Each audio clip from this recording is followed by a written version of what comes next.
नमस्कार दोस्तों, मैं दीपक शर्मा अंग्रेश आपका स्वागत करता हूं द लीगल चैंबर में। अब दोस्तों, आज की इस वीडियो के अंदर हम एक बेहद ज्यादा महत्वपूर्ण टॉपिक आप सभी लोगों के लिए लेकर आए हैं। जी हां दोस्तों, हम सभी लोगों को पता है कि जब कोर्ट के भीतर कोई वाद विवाद दाखिल किया जाता है तो ऐसी स्थिति में दूसरी पार्टी को, यानी कि जिसके खिलाफ कोर्ट में केस डाला गया है, उस पार्टी को यहां पर अपना जवाब देना पड़ता है, जिसे जवाब दावा या फिर रिटर्न स्टेटमेंट के नाम से भी जाना जाता है।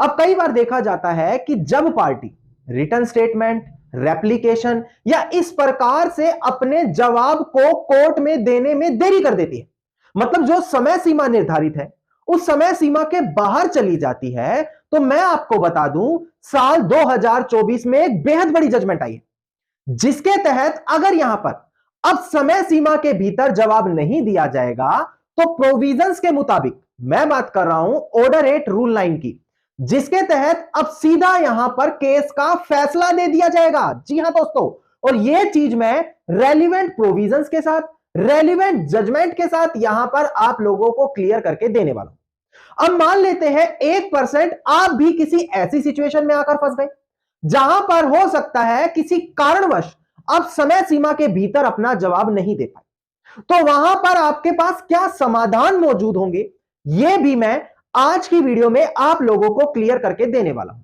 अब दोस्तों, अगर आप लोगों को हमारी ये वीडियोस अच्छी लगती हैं, अगर आप लोगों को हमारी तरफ से किए गए एफर्ट अच्छे लगते हैं, तो मेरा आप लोगों से अनुरोध है, इस वीडियो को आप लाइक जरूर करें, ज्यादा से ज्यादा शेयर करें और अपना वैल्यूएबल कमेंट सेक्शन में जरूर लिखें। तो चलिए दोस्तों, अब आज की इस वीडियो को हम ज्यादा लंबा ना करते हुए आज की इस वीडियो को स्टार्ट करते हैं।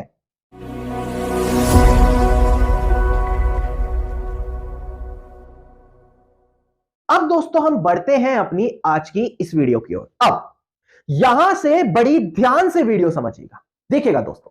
सबसे पहले मैं आपको बता दूं कि जब कभी भी आपके खिलाफ कोर्ट में कोई दावा डाला जाता है, यानी कि कोर्ट में कोई केस फाइल किया जाता है, तो ऐसी स्थिति में आप लोगों के पास एक समय सीमा होती है।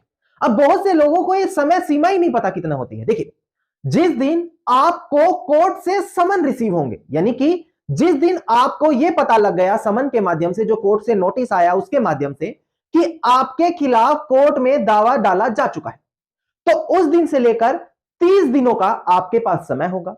उन 30 दिनों के भीतर ही आपको अपना जवाब दावा, अपनी रिटर्न स्टेटमेंट कोर्ट में फाइल करनी पड़ती है।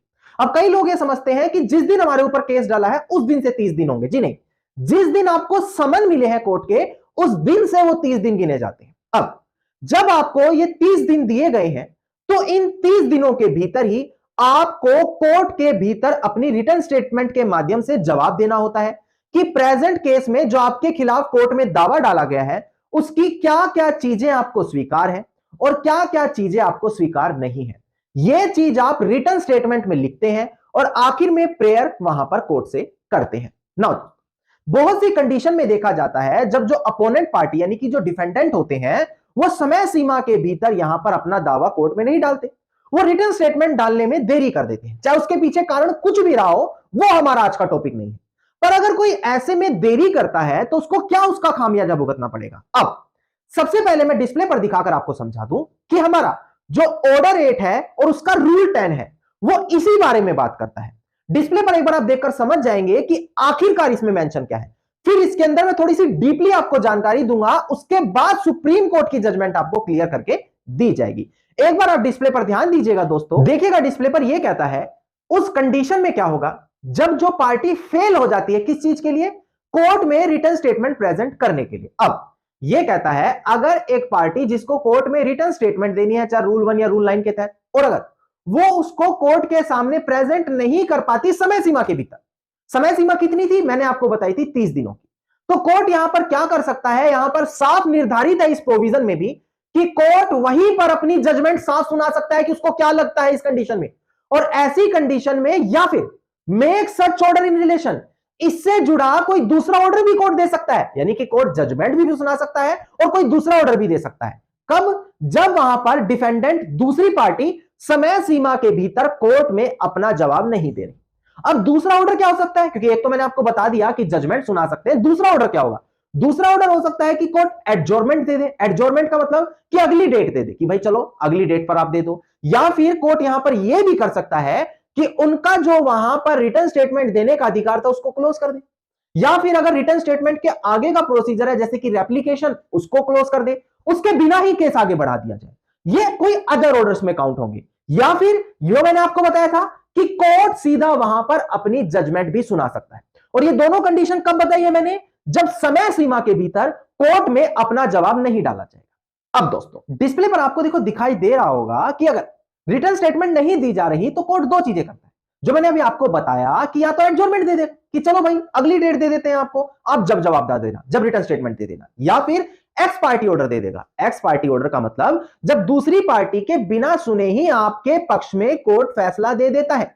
इसके ऊपर भी मैंने सेपरेट वीडियो काफी सारी बना रखी है। इसीलिए मैं कहता हूं कि चैनल को तुरंत सब्सक्राइब करके नोटिफिकेशन बेल आइकन आप जरूर दबा दें ताकि हर प्रकार की महत्वपूर्ण जानकारी आप सरल सी सरल भाषा में ले पाए। अब मान लेते हैं आपके साथ भी कोई ऐसी स्थिति बन रही हो तो आप क्या करें? देखिए यहां से आपको जानना होगा जो मैंने आपको शुरू में भी बताया था कि 30 दिनों की समय सीमा, पर अगर आप कोर्ट को संतुष्ट कर देते हैं, कोर्ट से अपने फेवर में यह अनुमति ले लेते हैं कि हां हम समय सीमा के भीतर जवाब नहीं दे पाए, तो कोर्ट अपनी सहमति के बाद यह समय सीमा बढ़ाकर 90 दिनों की भी कर सकता है दोस्तों। यानी कि 30 दिन तो जो कानून में बताई गई है वो लिमिटेड समय है, पर अगर कोर्ट संतुष्ट होता है आपकी वजह से तो कोर्ट उस समय सीमा को 90 दिनों तक भी बढ़ा सकता है। और यहां पर आपको एक बहुत बड़ी इम्यूनिटी मिल जाती है इस चीज से। पर मान लेते हैं कि चलो 90 दिन भी निकल गए, शुरू में बताए 30 दिन भी निकल गए, अब आप क्या करें? कोर्ट ने आपके खिलाफ जजमेंट दे दी कि आपने तो समय सीमा के भीतर नहीं कुछ किया, हम आपके खिलाफ एक्स पार्टी ऑर्डर सुना रहे हैं। मतलब कि बिना आपकी सुनवाई करे आपके खिलाफ फैसला सुना दिया कोर्ट ने। अब आप क्या करेंगे? अब मैं बता दूं, देखिएगा यहां से बड़ी महत्वपूर्ण जानकारी जो आपको कहीं और नहीं मिलेगी। यहां पर आपको एक ऐसा माध्यम मैं बताता हूं, ध्यान दीजिएगा।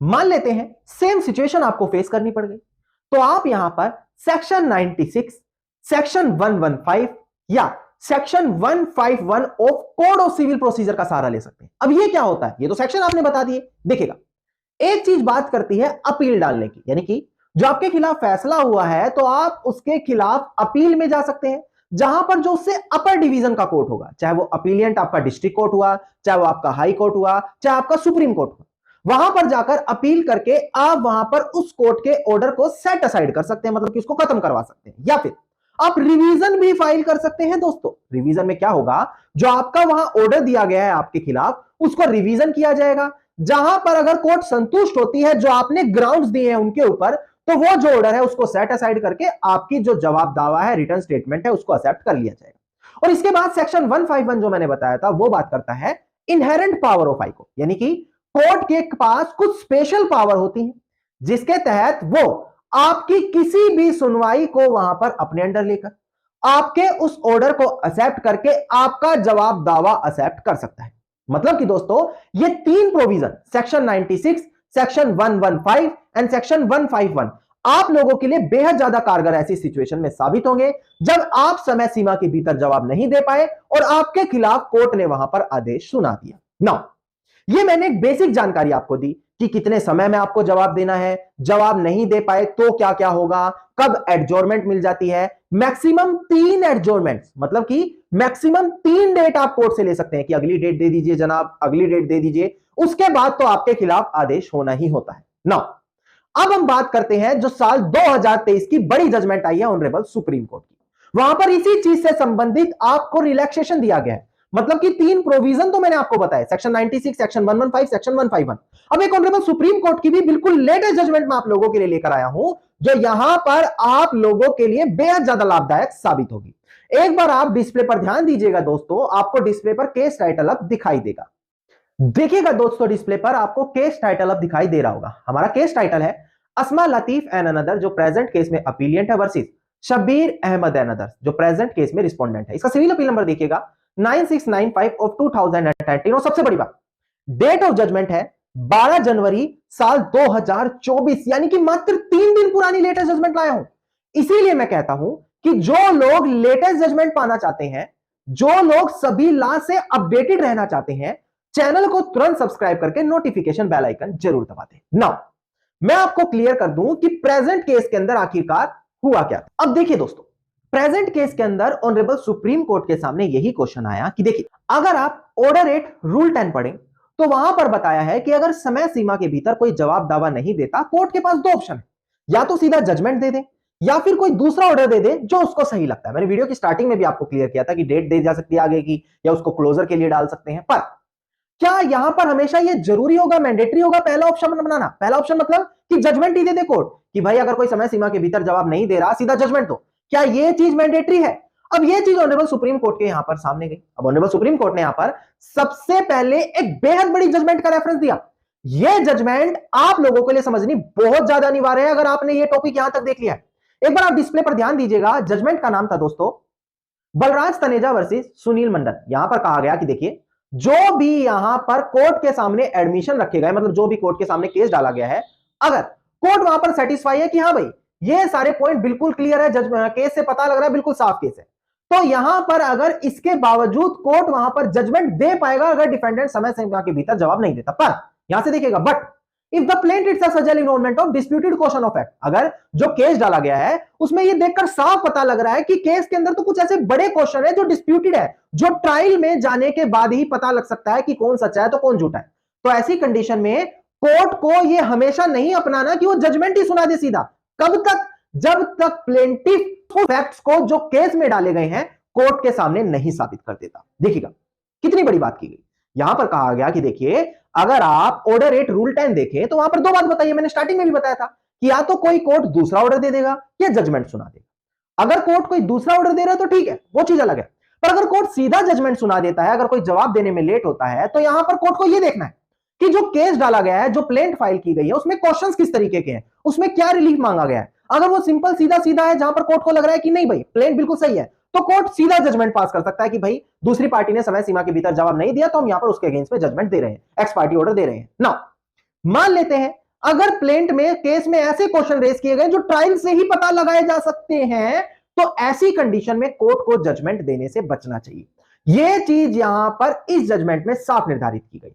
तो प्रेजेंट जो मैंने केस आपके साथ क्लियर किया, जो 12 जनवरी 2024 का है, वहां पर ऑनरेबल सुप्रीम कोर्ट ने भी यही कहा, डिस्प्ले पर भी देख सकते हैं क्या कहा, मेयर फेलियर और निग्लेक्ट ऑफ द डिफेंडेंट, कि अगर जो डिफेंडेंट है वो फेल हो जाता है रिटर्न स्टेटमेंट फाइल करने से, तो ऐसी कंडीशन में क्या होगा, कोर्ट हमेशा ये चीज नहीं अपनाए कि वो सीधा उसके खिलाफ जजमेंट दे दे। कब तक? जब तक जो प्लेंटिफ है वहां पर एविडेंस के साथ अपना केस कोर्ट में साबित नहीं कर देता।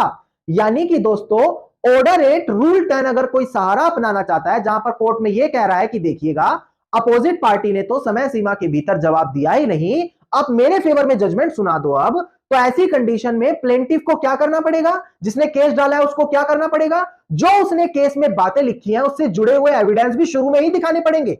अगर अब कोर्ट वहां पर संतुष्ट हो जाता है कि भाई बिल्कुल यहां पर प्लेंटिफ सही कह रहा है, तो उसी दरमियान वहां पर जजमेंट सुना सकता है, भले डिफेंडेंट वहां पर रिटर्न स्टेटमेंट फाइल नहीं कर पाया। अगर डिफेंडेंट को बाद में पता लग रहा है, उसके पास एक जेन्युइन कारण है, तो मैंने आपको तरीका बता दिया, सेक्शन 96, सेक्शन 115 एंड सेक्शन 151, ये तीनों वहां पर डिफेंडेंट की मदद करेंगे अगर उसके पास एक वैलिड ग्राउंड है।